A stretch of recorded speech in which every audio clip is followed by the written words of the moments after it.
Fear is not the enemy. And today I'd like to share why that's true for me.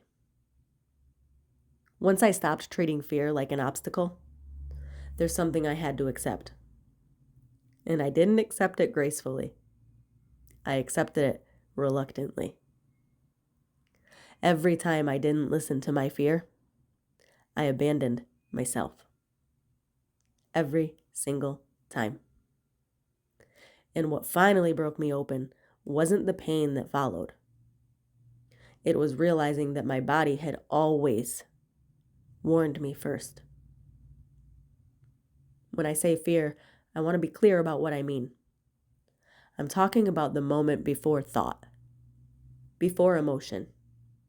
That precise, instinctual, and primal moment when something in the body tightens, before the mind has words. That internal no, that hesitation, the quiet resistance. That was never anxiety. It was intelligence. And I didn't ignore it because I didn't feel it. I ignored it because I was taught that listening to myself was dangerous. I didn't understand this as emotional intelligence at that time. I understood it as survival. Humans are born with direct, embodied awareness that precedes language, and much of development involves learning to override it. So, human development isn't necessarily about becoming more aware. It's about forgetting. We forget through language. We forget through conditioning. We forget through attachment, approval, comfort, and survival. We learn to reference outside of ourselves before we learn to trust what we feel. That's the process we grow up inside of. Forgetting. So that remembering becomes possible. Trauma isn't random. Trauma is what happens when the body knows and the environment requires you not to listen. Every time my fear spoke, and I overrode it, I didn't just walk into pain. I forced open a door that my body was trying to keep shut. And in doing so, I closed the ones that were actually meant for me. Fear wasn't blocking my life. Fear was clearing the path. Every "don't go there" was also a "make room." Every contraction was a boundary saying, this timeline isn't yours. And every time I pushed past that signal, I didn't just betray myself. I crowded out what was meant for me. The right timing, the right people, the right pace, the right life. Back then, I didn't realize I was listening to two very different kinds of fear and treating them as if they were the same. Some fear was unmistakable. It said, get me the fuck out of this room. Not later, not after processing, now. That fear wasn't asking to be explored. It wasn't asking to be expanded through. It was a boundary. Immediate, physical, non-negotiable. It was demanding me to listen and move, not override it and stay. And every time I hesitated there, every time I stayed to be polite or hopeful or compliant, I paid for it. And then there was the other kind of fear, the kind that showed up around expansion, like being invited into something visible, a stage, a voice, a possibility, and feeling my body say, I can't do that. That fear didn't demand exit. It asked for time, for presence, for honesty about readiness. It wasn't danger. It was capacity. What confused me for so long wasn't fear itself. It was letting someone else decide which one I was feeling. I can see that clearly now in places where my fear was interpreted for me. especially when someone else had more confidence, more certainty, more ego, or something to gain from my output.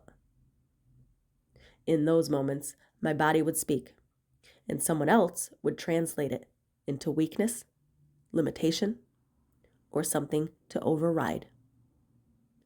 And I learned to distrust myself, not because my signals were unclear, but because they were relabeled. That's where I lost myself. Not in fear, in outsourcing discernment.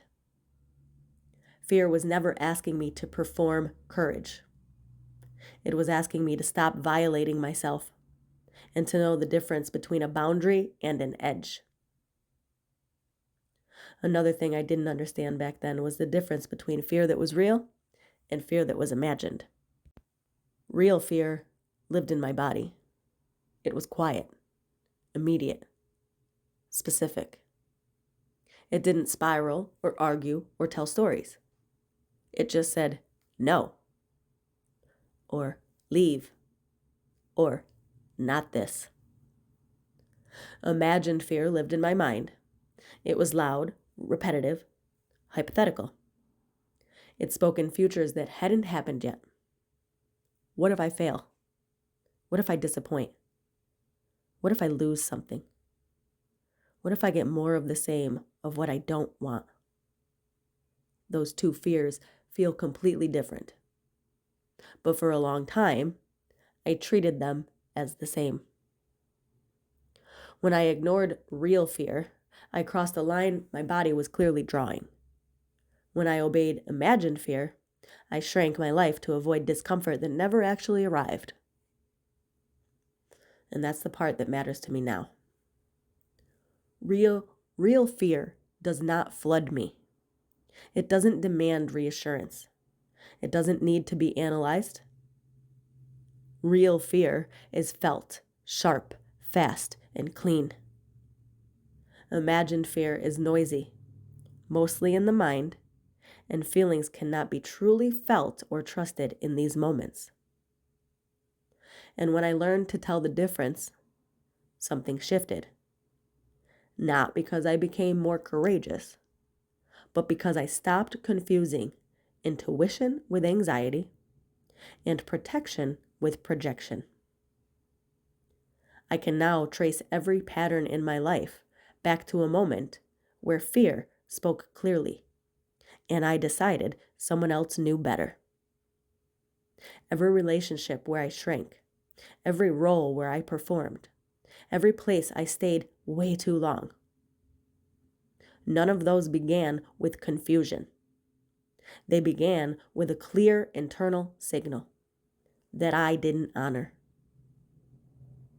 And I don't say that with shame. I say it with precision. Because shame assumes I should have known better. But the truth is, I was trained to forget. When I finally stopped overriding fear, my life didn't collapse. It opened. Not all at once. Not quickly. But with a loud contemplation and time alone with myself. With space. Space where I wasn't bracing for the other foot to fall. Space where I wasn't explaining. Space where I didn't have to convince myself to stay. And in that space, what was for me could finally arrive. I didn't chase it. I was no longer blocking it. And here's a part that a lot of people tend to struggle with. When you fully trust yourself, there is no remorse, no guilt, no shame, no need to justify, prove, or explain, no questioning or confusion.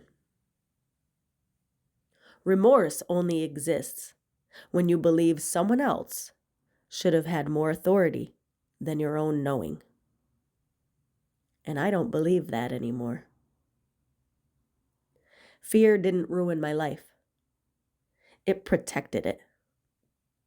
It told me where I wasn't meant to go, so I could finally recognize where I was. This is a biological truth that I stopped arguing with. Every time I listen to my body now, something settles. Not excitement or certainty. Integrity. And that integrity doesn't ask to be understood. It simply clears the way. That's remembering. And once you remember and you feel it in your being, you stop guessing and you begin trusting yourself. Nothing changed when I became fearless. Everything changed when I stopped betraying myself.